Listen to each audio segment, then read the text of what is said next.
Many say Charlie Kirk embodied the vision of free speech and expression on college campuses, encouraging students who disagreed to have a conversation and challenge him. He also epitomized the mission behind parental rights group Defending Education. In a statement, they said in part, he was more committed to peaceful, open dialogue with those who disagreed with him than probably anyone else in public life. Our organization exists largely because K-12 schools and colleges slowly and then quickly stopped promoting diversity of viewpoint and the free exchange of ideas and instead became bastions of dogma, orthodoxy, and viewpoint discrimination. He, too, was on a mission to change that. Joining us now to discuss is the Director of Outreach at Defending Education, Erica Sanzi. Erica, what influence did Charlie Kirk have on the public education system? You know, it's funny, in some ways, I think he served as a counterforce. So as the messaging increasingly became about how hopeless and terrible and irredeemable America was, you heard a very different message coming from him. The other thing that I would say is what we saw happening in schools had become sort of very divisive, right? We're gonna divide people based on these immutable characteristics, and we're gonna tell them that, you know, different groups are good and bad based on these characteristics.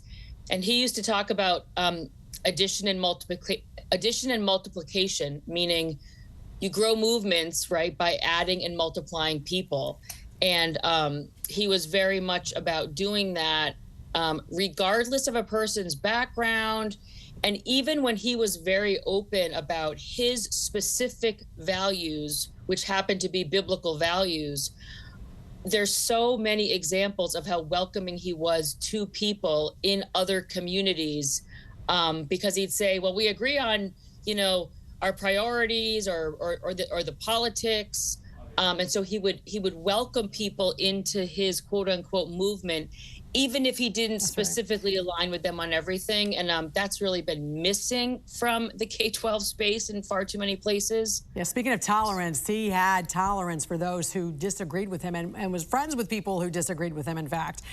You have 3 teenage sons, so you know the incredible reach he had for millions of kids, especially Gen Zers, who knew him because of their feeds. How has this affected, you know, your sons seeing this? This is a huge deal, and I actually feel like a lot of us almost feel like we don't know how to console and comfort them during this, because for one, a lot of parents and grandparents aren't super, you know, sure of who Charlie Kirk was. They just didn't know him as well. But what they're realizing is that their kids and grandkids, you know, he was a constant presence in their feeds, whether or not they were interested in politics. And they all saw a live stream of him assassinated. You know, it's like the video was unavoidable. So even if you wanted your 16-year-old not to see it, it was virtually impossible. So this is a huge deal for young people, and I think that we need to be very aware of how impacted they are by what has transpired this week. And we need to be there for them. And I'm actually reaching out to people asking almost for help on this, because it's like you feel useless in terms of how do I console and comfort and explain this?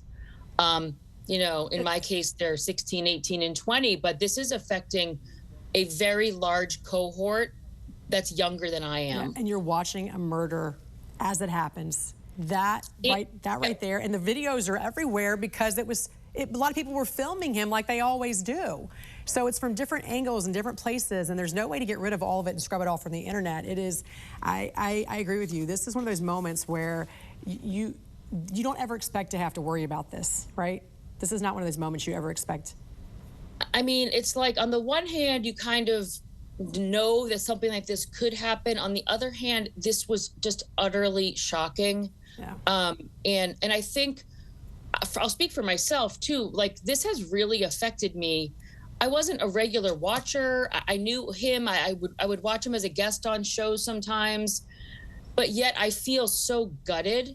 And I think it's partly as I look at it through the lens of my sons, but I also just think like this is a huge moment. And I think the other piece that's layered onto this is many of us are seeing some shocking responses by people that we know, virtually celebrating what happened.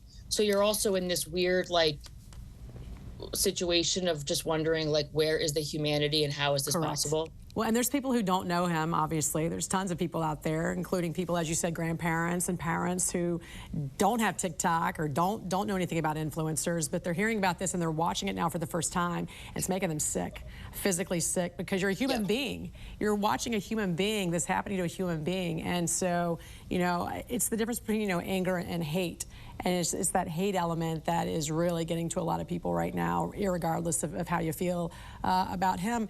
I thought what was so interesting, though, about Charlie is that, you know, his technique was so unique for this generation. Yes. This generation that can barely look up from their phones. So he had this dichotomy where he's this digital force with millions of followers, and yet he sets up a tent outside and wants you to come talk to him in person.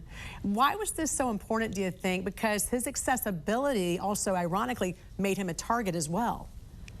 Because so many people feel totally shut down and unable to express themselves, right? It's almost like if you don't toe this party line or agree with us or think like us, we don't want to hear from you. He was the opposite. So he basically was saying, try to persuade me. I want to hear your arguments. And then he would have the people who disagreed with him, he'd have them move to the front of the line. Yeah. Right? So that the person, he was doing, again, that's why he was a counterforce to what we see in far too many schools and on college campuses. He was doing the exact opposite, which was not just modeling civil debate and persuasion and argumentation, but then he was giving his dissenters the opportunity to be heard. You would sometimes hear him acknowledge when people made a good point. He would often quiet the crowd when they were, you know, kind of like maybe mocking or being cruel to someone. So again, yes, was he provocative? Yes. Was he very funny at times? But you couldn't hide you couldn't hide behind a digital screen, though. That was the deal. You had to do it in person, and you had to keep talking. You had to keep talking because he felt like the minute you stopped talking, that's when violence happens, which unfortunately is what happened in this case. All right, Defending Education's Director of Outreach, Erica Sanzi, so great to see you.